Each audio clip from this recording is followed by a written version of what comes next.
Going Green 8. Exercise 3, page 134.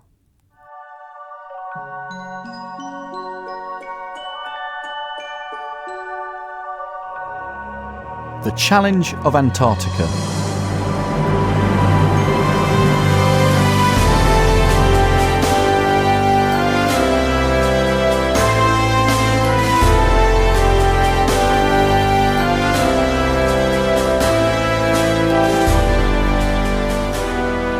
The Earth's last great wilderness.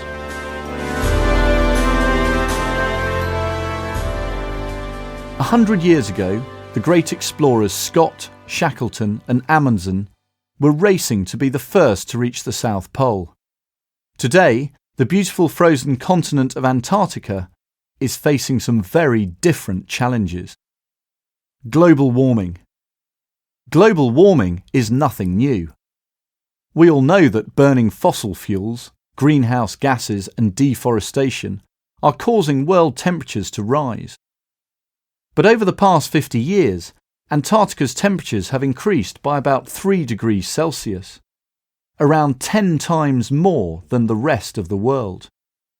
As a result, glaciers and sea ice are melting, and ice shelves are breaking off into the sea, which is very bad news.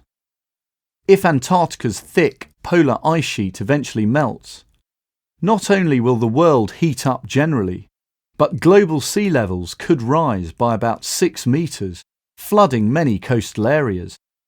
This is extremely worrying, as almost every city with over 10 million people is on the coast. Another problem is that melting ice forms clouds, which leads to more snowfall. This can make life very difficult for some of the wildlife in Antarctica, such as penguins, whose eggs rot in the snow. Scientists are also worrying about rising sea temperatures. In seas just 2 degrees Celsius warmer, mollusks cannot bury themselves in the seabed, limpets cannot turn over, and scallops can't swim. These creatures are then caught more easily by predators, and the whole food chain is affected. It won't be long, therefore, before larger birds and animals such as whales, seals and sea lions are endangered if sea temperatures continue to rise. Human impact. Antarctica isn't called the Earth's last great wilderness for no reason.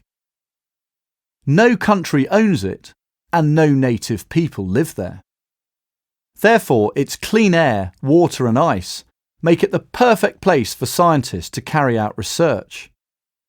Therefore, Antarctica has become the world's largest laboratory.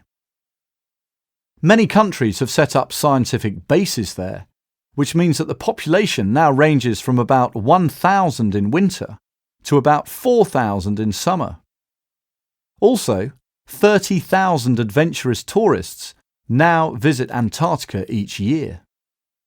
It might seem like a nice idea to visit a totally unspoilt place full of amazing scenery, wildlife, glaciers and icebergs. But wherever there are humans, there is impact on the environment, such as rubbish, CO2 emissions from burning fuel, and pollution from boats. If we are not careful, both scientists and tourists may destroy the very qualities that draw them to Antarctica.